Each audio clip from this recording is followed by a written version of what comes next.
वहीं शिक्षक बहाली को लेकर एक बार फिर से अभ्यर्थी आंदोलन पर है। छठे दौर की प्रक्रिया खत्म होने पर और अब 7वें दौर की मांग को लेकर अभ्यर्थी सड़क पर आ गए हैं, जिसे लेकर सियासत भी शुरू हो गई है।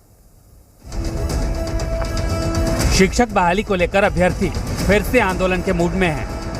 छठे दौर का नियोजन लगभग पूरा होने पर है और अब मांग 7वें नियोजन को लेकर उठ रही है। क्लास 1 से लेकर 8वीं तक के लिए स्कूलों में नियोजन के लिए अभ्यर्थियों ने आवाज बुलंद किया है। पटना के गर्दनी बाग में धरना प्रदर्शन शुरू हो गया है। मुझे बहाली से तक हटा दिया गया कि नहीं, आपको 7th फेज़ में इंक्लूड किया जाएगा। बट क्या है, सरकार को जब पूछा गया कि 7th फेज़ कब आएगा, क्योंकि सीट भी बहुत सारी खाली बची हुई है।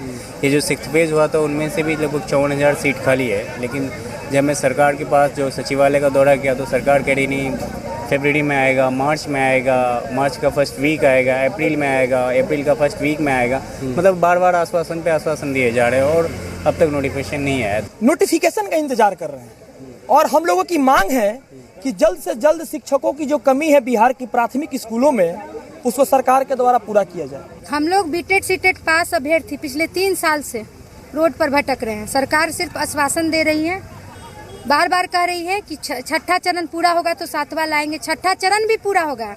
बजाबते नियुक्ति पत्र का एक लेटर भी इशू हुआ है कि नियुक्ति पत्र देने के बाद छठा चरण पूरा माना जाएगा और छठा चरण पूरा हो चुका है, फिर भी 7वां चरण के लिए शिक्षा मंत्री कुछ नहीं बोल रहे।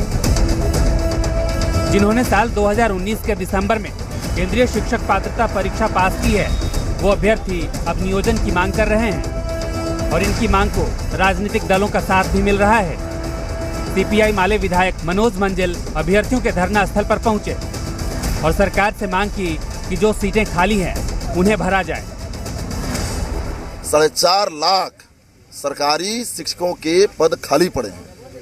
ये इनकी डिमांड है कि मार्च तक रिक्तियां जोड़ी जाए।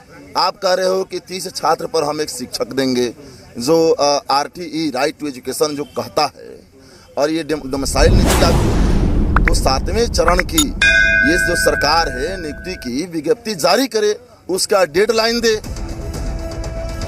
दरअसल शिक्षा मंत्री पहले कह चुके हैं कि जब तक छठे चरण की प्रक्रिया पूरी नहीं होती तब तक 7वें चरण को शुरू नहीं किया जाएगा। पर अभ्यर्थियों की दलील है कि जब सीटें खाली हैं तो बहाली में दिक्कत क्या है। प्रीतम, जी मीडिया, पटना।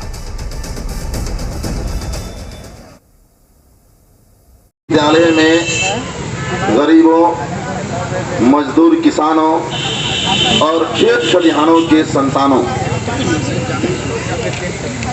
की दाखिला सरकारी विद्यालयों में होती है, वही पढ़ते हैं। बड़े अमीर बाप के बेटे बेटियां वो सरकारी विद्यालय में पढ़ते नहीं हैं, तो ये उनका सवाल है।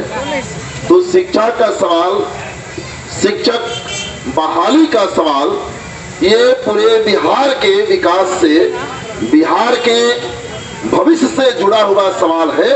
इसलिए ये इनके सवाल से कहीं ज्यादा हम जनप्रतिनिधियों का सवाल है और इसलिए इनकी लड़ाई में, इनकी लड़ाई हमारी लड़ाई है और इसलिए हम लोग इनकी लड़ाई में आए हैं। और शिव प्रकाश रंजन जी भी यहाँ पे मौजूद हैं। हम लोग प्रतिनिधि होने के साथ साथ CPI MLA होने के साथ साथ एक युवा संगठन रिवोल्यूशनरी यूथ एसोसिएशन का मैं नेशनल प्रेसिडेंट हूँ, उसका स्टेट सेक्रेटरी शिव प्रकाश रंजन जी यहाँ पे मौजूद है। हम लोग के, आप लोगों के पक्ष में हम लोग एक दिन पूरे बिहार में प्रोटेस्ट का कॉल जल्द ही हम लोग देने वाले हैं आप लोगों के पक्ष में। तो आप लोगों को जानकारी होगी कि हमारा जो बिहार है, बिहार हर मामले में अभी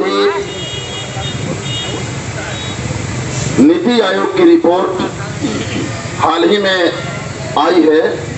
आप सब जानते हैं कि बिहार में 51.91% बिहार की आबादी गरीबी में जी रही है। आपको ये भी पता है कि बिहार में 51.88% बिहार की आबादी कुपोषित है। हमारे बीच और पूरी दुनिया में श्री मनोज मंजिल जी युवा मुल्क है और पूरे देश में हमारा बिहार युवा हम लोग आंदोलन में सहयोग दे रहे हैं और पूरे देश में उनसे कुछ अगर पार्लियामेंट में रिपोर्ट आई कि 12 लाख शिक्षकों के पद खाली पड़े हैं, तो पूरे देश में 12 लाख खाली पड़े हैं, तो सबसे ज्यादा बिहार में सरकारी जो रिपोर्ट है उसके अनुसार 3.5 लाख पद खाली पड़े हैं। हालांकि ये 3.5 लाख पद पुराना पद है। आपने प्राइमरी को मिडिल में आपने अपग्रेडेड किया है, आपने मिडिल को हाई में, हाई को +2 में, तो स्कूलों की संख्या बढ़ी।